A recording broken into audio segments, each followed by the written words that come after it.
मैं आदित्य सिंह स्वागत करता हूँ आपका आज के इस वीडियो में एजीएस एकेडमी की तरफ से। आज हम लोग पढ़ेंगे चैप्टर नंबर 1 से इकोनॉमिक्स का, जिसका की नाम है डेवलपमेंट। देखिए, तो चलिए हम लोग पढ़ते हैं डेवलपमेंट। सबसे पहले डेवलपमेंट देखिए, डेवलपमेंट करने का मतलब है कि डेवलपमेंट सबसे पहले होता क्या है। आप प्रगति, विकास, डेवलपमेंट मतलब विकास, प्रगति, ठीक है। डेवलपमेंट मतलब कि आप अभी जहां पे जीवन में है हो, लाइफ में आप जहां पे हो, उससे अगर कुछ बेहतर हो गया तो वो क्या हुआ आपके लिए, डेवलपमेंट हुआ। क्या हुआ, डेवलपमेंट। अगर मान लो कि अभी आप एल्वेस्टस के घर में रहते हो और फिर 1 साल बाद आपका छत का घर हो जाए अपना, तो क्या हुआ आपके लिए, वो डेवलपमेंट हुआ कि आप एल्वेस्टस के घर में से अब छत के घर में रहने आ गए, ठीक है। तो ये आपके लिए एक डेवलपमेंट हुआ, उसी को कहते हैं डेवलपमेंट, विकास, प्रगति, ठीक है। चलिए पढ़ते हैं हम लोग डेवलपमेंट। पहला हमारा व्हाट इज डेवलपमेंट। डेवलपमेंट होता क्या है, डेवलपमेंट होता क्या। देखिए, डेवलपमेंट कहने का मतलब है कि विकास। विकास कैसे होता है, जैसे कि आपके लिए विकास क्या हुआ कि आप एल्वेस्टस के घर में से 1 साल बाद छत के घर में आ गए, तो आपके लिए वो विकास हुआ, आपके लिए वो विकास हुआ, ठीक है। अगर मान लीजिए आपके मोहल्ले में सड़क खराब है, तो वहां अगर सड़क बनवा दिया जाए, अच्छे से अच्छा सड़क बन जाए, तो क्या होगा, वो भी आपके लिए विकास है, ठीक है, डेवलपमेंट हुआ। अगर मान लीजिए आपके पानी पीने की व्यवस्था अच्छी नहीं है, अगर आपको अच्छा वाटर सप्लाई दिया जाए, तो क्या हुआ, वो भी आपके लिए एक डेवलपमेंट है। तो ऐसे ही अलग अलग प्रकार होते हैं डेवलपमेंट के, ठीक है। अलग अलग प्रकार होते हैं डेवलपमेंट के। जैसे कि आपके खुद के लिए डेवलपमेंट हुआ कि आपका एल्वेस्टस के घर में से छत के घर में आना, ठीक है। एल्वेस्टस के घर में से छत के घर में आना आपका खुद के लिए डेवलपमेंट हुआ, खुद के लिए डेवलपमेंट हुआ। वैसे ही अलग अलग लोगों के लिए अलग अलग डेवलपमेंट का मतलब है, अलग अलग लोगों के लिए अलग अलग विकास का मतलब है, ठीक है। चलिए, तो हम लोग तो समझ गए व्हाट इज डेवलपमेंट। डेवलपमेंट होता क्या है कि आप पहले से बेहतर अगर हो गए, आप में विकास हो गया, आप में प्रगति आ गई, तो वो क्या हुआ आपके लिए, डेवलपमेंट। क्या हुआ, डेवलपमेंट, ठीक है। चलिए, अगला आपका टॉपिक है what development promises. What development promises, different people have different developmental goal. देखिए, अलग अलग व्यक्ति के लिए, अलग अलग आदमी के लिए अलग अलग अपना अपना डेवलपमेंटल गोल होता है, ठीक है। जैसे कि आपके पेज नंबर 4 में आपका जो ये चैप्टर नंबर 1 डेवलपमेंट, उसके पेज नंबर 4 जब आप निकालिएगा, तो उसमें एक टेबल दिया गया है, उसमें एक टेबल दिया गया है जो कि आपको अगर विजिबल होगा तो आप देख सकते हैं, यही टेबल है। और developmental goal of different categories of person, मतलब कि अलग अलग व्यक्ति के लिए अलग अलग डेवलपमेंटल गोल है। जैसे कि पहला आपका landless rural labour, landless rural labour. दूसरा प्रोस्पेरियस फार्मर फ्रॉम पंजाब। तीसरा farmer who depend only on rain for growing crop, A rural welfare land owning family, employed youth. मतलब कि बहुत सारे इसमें दिए गए हैं। और इस टेबल से आपके ऑब्जेक्टिव में, आपके एग्जाम में, फाइनल एग्जाम में, बोर्ड के एग्जाम में एक ना एक नंबर का जरूर रहेगा, आप इसको नोट कर लीजिए। ये बहुत VBI है, ठीक है। 1 नंबर का आपके बोर्ड एग्जाम में इसमें से पक्का रहेगा, आप इसको याद कर लीजिए। देखिए, कहने का मतलब है कि लैंडलेस रूरल लेबर के लिए क्या डेवलपमेंट है, जो गांव में जो लेबर रहते हैं उनके पास जमीन नहीं है, उनके लिए क्या डेवलपमेंट है। तो उनको काम, ज्यादा से ज्यादा काम करने का, मोर डेज ऑफ वर्क मिले, ज्यादा से ज्यादा दिन उनको काम मिले, ज्यादा से ज्यादा पैसा मिले, ठीक है ना, ज्यादा से ज्यादा पैसा मिले। और क्या डेवलपमेंट है कि पैसा मिले, ज्यादा से ज्यादा उनको काम मिले। और क्या डेवलपमेंट है कि ज्यादा से ज्यादा उनको रिस्पेक्ट मिले, इज्जत मिले। अब पैसा के अलावा रिस्पेक्ट भी तो जरूरी है, डिग्निटी मिले, उनके जो परिवार है, उनके जो बच्चे हैं, उनको मान सम्मान मिले, समाज में रहने का अधिकार मिले और उनमें कोई भेदभाव नहीं किया जाए, ठीक है। उनके बच्चों को अच्छा एजुकेशन मिले, ठीक है ना, गुड हेल्थ फैसिलिटी मिले उनके परिवार को। तो यही डेवलपमेंट है क्या, लैंडलेस रूरल लेबर के लिए, ठीक है। अब है prosperous farmer from Punjab. Prosperous farmer जो किसान है, पंजाब के जो किसान है, गरीब किसानों को क्या, अच्छा फसल उगे उनका, ठीक है, अच्छा फसल हो, और फसल हो तो उसका जो व्यापार हो, उसका फसल का जो दाम हो वो भी अच्छे भाव में बिक जाए, ठीक है। तो ये भी एक तरह से डेवलपमेंट है, किसके, किनके लिए, प्रोस्पेरियस फार्मर फ्रॉम पंजाब के लिए, ठीक है। चलिए, और उनके बच्चे को अच्छे एजुकेशन मिले, कम दाम पे एजुकेशन मिले, ठीक है ना, अच्छा गुड एजुकेशन मिले, ठीक है, फिर गुड हेल्थ फैसिलिटी मिले। तो ये सब क्या हुआ, उन प्रोस्पेरियस फार्मर ऑफ पंजाब के लिए एक तरह से डेवलपमेंट हुआ, ठीक है। चलिए, boy from rich and family, अगर मान लीजिए एक जो कि लड़का है वो शहर में रहता है, उसके लिए क्या मतलब कि डेवलपमेंट है, उसके लिए ये डेवलपमेंट है कि उसको बेस्ट एजुकेशन मिले, गुड क्वालिटी ऑफ एजुकेशन, फिर स्टडीज इन अब्रॉड, बाहर में उसको विदेश पढ़ने के लिए भेजा जाए, ठीक है।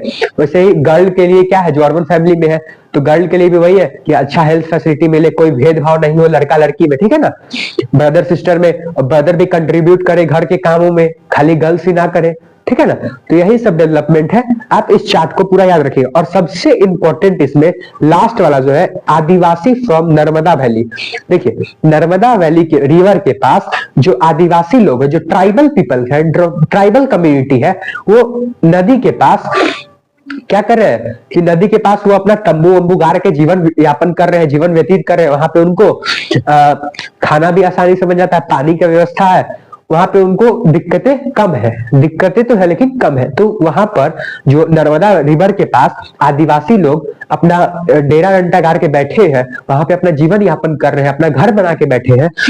अगर वहां पे डैम बन जाए, वहां पे अगर उस वैली पे डैम बन जाए तो उनको क्या किया जाएगा, हटा दिया जाएगा दूसरी जगह।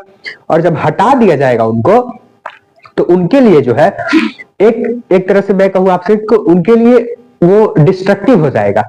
डिस्ट्रक्टिव इसलिए हो जाएगा क्योंकि उनको घर से बेघर होना पड़ेगा, फिर उनको कहीं दूसरी जगह शिफ्ट किया जाएगा। लेकिन उनको जो वहां रहते थे, अब मान लो कि आप ही 20-10 सालों से अपने घर में रहते हो और आपको मैं कहूं कि आप यहां से छोड़ के चले जाओ दूसरी जगह, तो आपको कैसा लगेगा। वैसे ही सेम थिंग है उनके साथ भी, जो लोग ट्राइबल कम्युनिटी है और कहां पे रहते हैं, आदिवासी पीपल है और नर्मदा वैली के किनारे रहते हैं, तो उनको डैम बनेगा तो उससे प्रॉफिट भी होगा। किसको प्रॉफिट होगा, इंडस्ट्री वाले लोगों को, कि इंडस्ट्री में इलेक्ट्रिसिटी सप्लाई अच्छा होगा, वहां के आसपास के गांव में खेती बाड़ी अच्छा होगा, उस पानी से इरिगेशन कर पाएंगे फार्मर्स, ठीक है ना, तो उनको फायदा होगा। लेकिन एक डेवलपमेंट एक के लिए अगर डेवलपमेंट है तो दूसरे के लिए डिस्ट्रक्टिव भी हो सकता है। मतलब कि एक के लिए अगर डेवलपमेंट फायदेमंद है, प्रगति, तो दूसरे के लिए भी प्रगति, एक के लिए डेवलपमेंट है लेकिन दूसरे के लिए डिस्ट्रक्टिव भी, नुकसानदेह भी हो सकता है, ठीक है।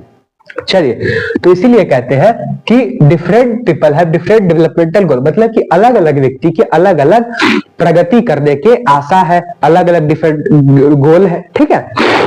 चलिए, अगला हमारा income and other goal. Income और अदर गोल क्या होता है, इनकम एंड अदर गोल। देखिए, अब तो हमने समझा कि प्रोस्पेरियस फार्मर हो पंजाब है तो उनको अच्छा क्रॉप का दाम मिले, लेकिन इनकम जो है, पैसे तो अब कमा लिए, लेकिन पैसे के अलावा पैसा ही सब कुछ नहीं होता है। मनी जो है वो बहुत कुछ है लेकिन सब कुछ नहीं है। हम उसको देखिए, पैसे हमारे पास आ गए तो हम जीवन यापन करने के लिए वो ठीक है, हम उससे सामान खरीद सकते हैं या फिर कोई भी काम कर सकते हैं, लेकिन हमको इज्जत कौन देगा। पैसा तो आने के बाद इज्जत मिलता है, लेकिन अगर पैसा रहे हमारे पास और इज्जत ना रहे तो हमारे समाज में हमें अपना खुद खराब लगेगा, ठीक है।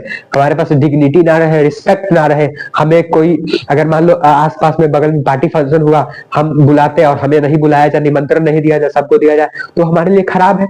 ऐसे ही पैसा सब कुछ नहीं है लेकिन पैसा बहुत कुछ है। आप इस बात को ध्यान रखिएगा, सोचिएगा एक बैठ के कि पैसा बहुत कुछ है लेकिन पैसा सब कुछ नहीं है, ठीक है।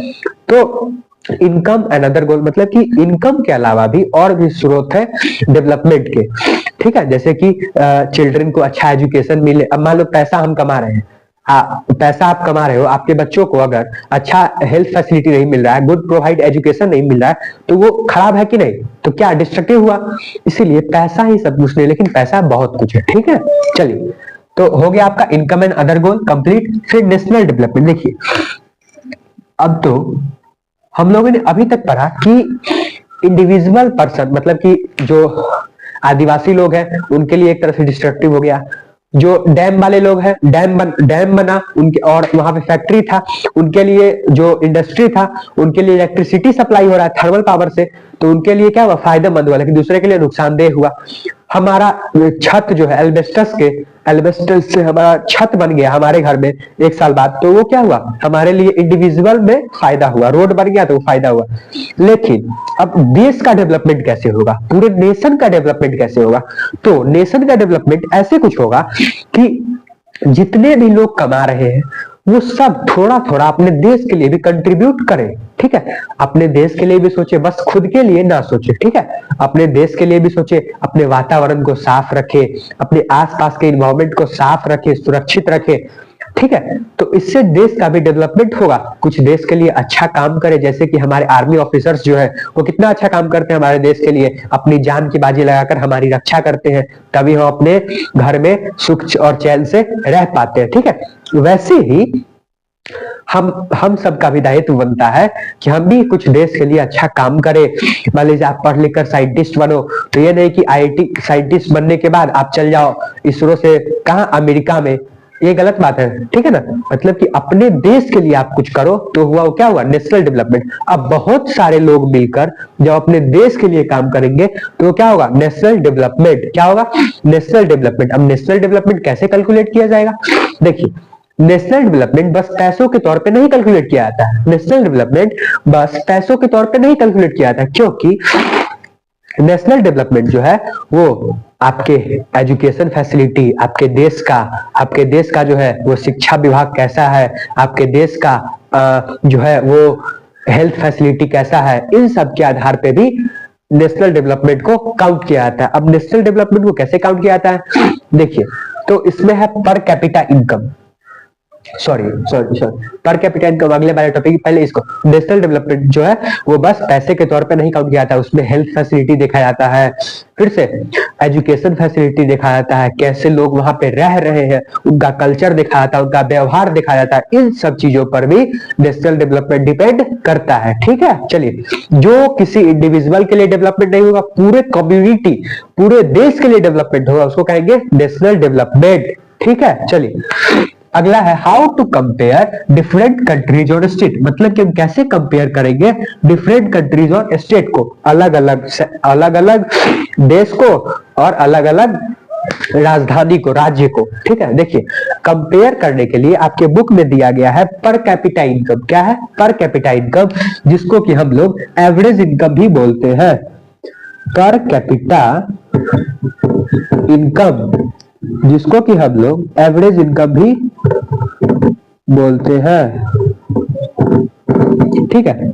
ये दोनों सेम ही है, पर कैपिटा इनकम बोलो तब या फिर एवरेज इनकम बोलो तब। अब आपके एग्जाम में 3 नंबर में ये क्वेश्चन पक्का रहेगा इस चैप्टर से कि पर कैपिटा आप हमको निकाल के बताइए। तो पर कैपिटा इनकम जो कैलकुलेट होता है वो होता है total number of income by total number of population. देखिए, पर कैपिटा इनकम जो है वो टोटल आपके देश का जितना इनकम जनरेट हो रहा है पूरे एनुअली में, पूरे साल में, और आपके देश में जितने लोग हैं उन सब में अगर बराबर बराबर इनकम बांट दिया जाए कंट्रीब्यूशन का, तो क्या निकलेगा, हमारा एवरेज इनकम और पर कैपिटा इनकम निकलेगा, ठीक है ना? क्या निकलेगा? एवरेज इनकम और पर कैपिटा इनकम। मान लीजिए कि अगर किसी कंट्री में, अगर सपोज दैट किसी 5 लोगों से कोई कंट्री नहीं बनता है। देखिए, एग्जाम्पल के लिए अगर 5 लोग हैं, ठीक है, 5 लोग हैं, अगर 5 लोग 100 रुपए कमा रहे हैं तो क्या हुआ, 500 रुपए हुआ। तो 500 रुपए जो है आपका टोटल कंट्री का इनकम है। टोटल इनकम कितना है? 500 रुपए। और आपके कंट्री में लोग कितने हैं? 5 लोग हैं। तो 500 बटा 5 कितना होगा? 100। मतलब कि प्रत्येक व्यक्ति जो है वो 100 रुपए का कंट्रीब्यूशन दे रहा है अपने कंट्री में, ठीक है? तो आपको ऐसे चार्ट बना करके दे दिया जाएगा आपके एग्जाम में, और यहाँ पे आपको कॉलम ए और कॉलम बी, उसमें लिखा रहेगा क्या, एक आदमी, पहले आदमी का इनकम, दूसरे आदमी का इनकम, तीसरे आदमी का इनकम, और क्या है, कैलकुलेट द पर कैपिटा इनकम। तो आप इसको कैलकुलेट कर दीजिएगा, टोटल जितना नंबर इनकम जितना रहेगा वो उसको जोड़ दीजिएगा कि कितना कमा रहा है, और कितना आदमी है उसको जोड़ दीजिएगा, अब बाई में करके उसको काट दीजिएगा।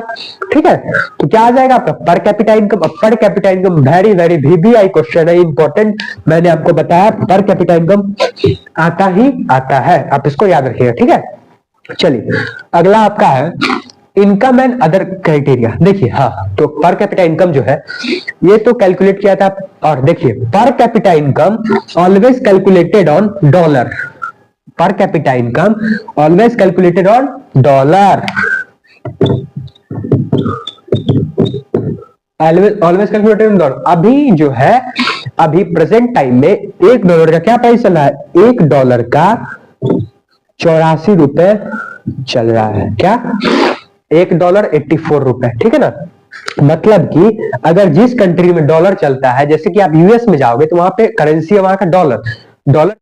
चलिए, अब हमारा अगला है इनकम एंड अदर क्राइटेरिया। देखिए, इनकम के अलावा भी अगर कुछ क्राइटेरिया है, अदर क्राइटेरिया है। देखिए, अदर क्राइटेरिया क्या है कि इनकम है, ठीक है, इनकम है, हमको पैसे आ रहे हैं हमारे पास, लेकिन हमारे पास जैसा कि मैंने कहा कि रिस्पेक्ट नहीं है, डिग्निटी नहीं है, हेल्थ फैसिलिटी नहीं है, तो वो हमारा कोई फायदा नहीं है हमारा पैसा कमाने का।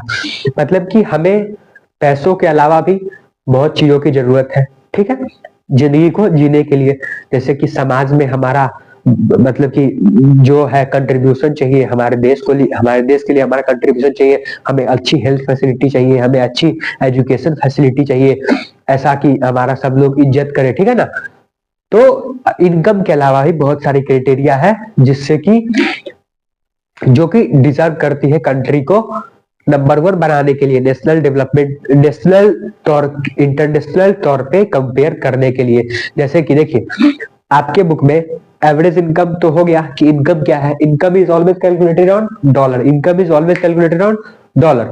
अब देखिए, जैसे कि infant mortality rate, IMR rate जो है अदर क्राइटेरिया में आता है। जैसे कि IMR रेट कहने का मतलब है कि इन्फेंट मोर्टेलिटी रेट, इन्फेंट मतलब होता है, इन्फेंट मतलब नवजात शिशु, हिंदी गलत होगा तो मुझे माफ कीजिएगा। ठीक है, नवजात शिशु जो है, इन्फेंट मोर्टेलिटी मतलब कि नवजात शिशु जो कि अपना 1 साल नहीं कंप्लीट कर पाया है, जो कि अपना 1 साल नहीं कंप्लीट कर पाया है और उससे पहले उसका डेथ हो गया, उसी को कहते हैं इन्फेंट मोर्टेलिटी रेट, शॉर्ट में IMR रेट। और IMR रेट क्या है, तो देखिए आपका जो ये बुक है इसमें आप निकालिएगा पेज नंबर 10 में कंपेयर किया गया है IMR रेट को, ठीक है, लिटरेसी रेट को और नेट अटेंडेंस रेशियो को। देखिए, पेज नंबर जो आपका 10 है उसमें क्या कंपेयर किया गया, IMR रेट को, लिटरेसी रेट को और नेट अटेंडेंस रेशियो को। IMR रेट, लिटरेसी रेट और आपको अगर विजिबल होगा तो आप देख पा रहे होंगे, हाँ देखिए, है ना।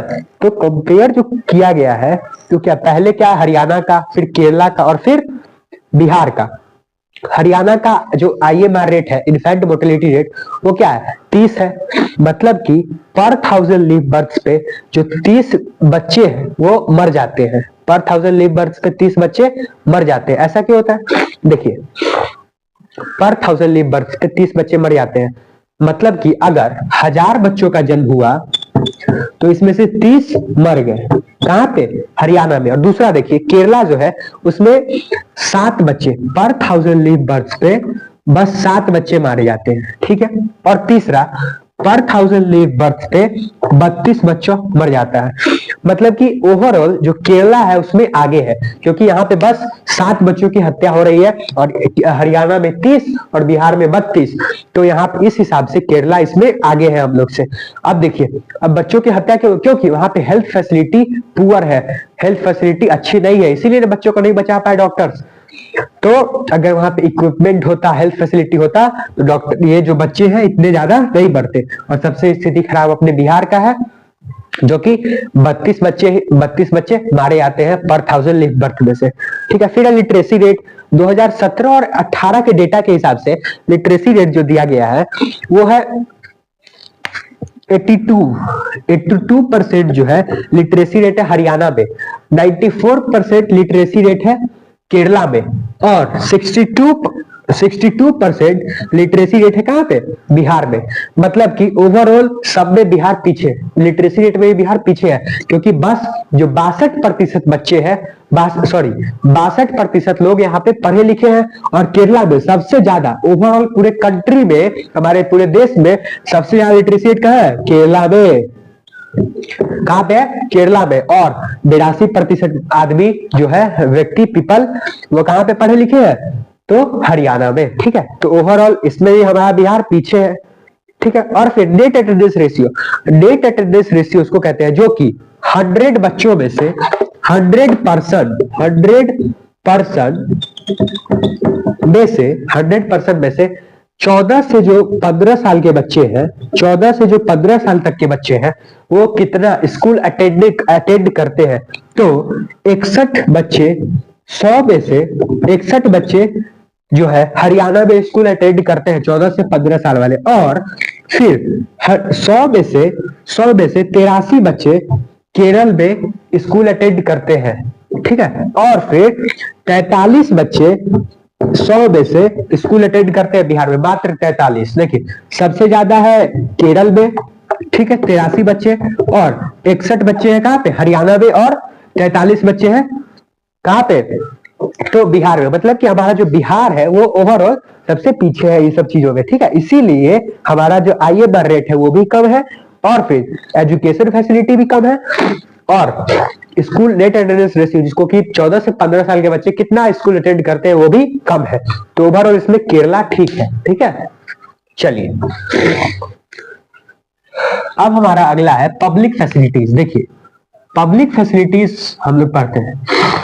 देखिए, गवर्नमेंट ने जो कुछ हमें पब्लिक फैसिलिटीज प्रोवाइड करी है, जो एक किसी इंडिविजुअल लोगों के लिए नहीं है, पूरे कम्युनिटी के लिए, पूरे समाज के लिए, उसको हम लोग कहते हैं पब्लिक फैसिलिटीज।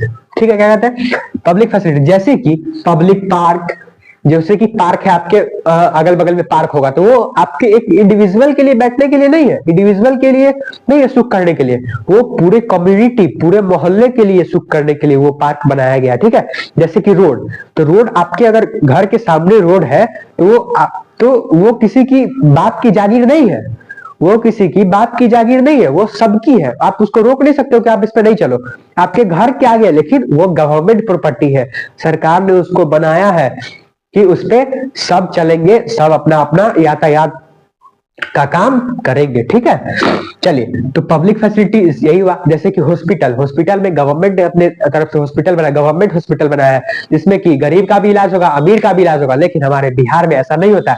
जब गरीब, अमीर तो इलाज करवाने जाते नहीं गवर्नमेंट हॉस्पिटल में, और जो गरीब जाते हैं उनका इलाज अच्छे से होता नहीं है। ठीक है, कभी स्टाफ गायब है, तो कभी कुछ है, तो कभी इक्विपमेंट नहीं है, तो कभी दवाई महंगा मिल रहा है, कुछ सब चीजें यहाँ पे खत्म है। मतलब कि यहाँ पे गवर्नमेंट ने सबको चौपट करके रखा है, एकदम ऐसा समझिए तो।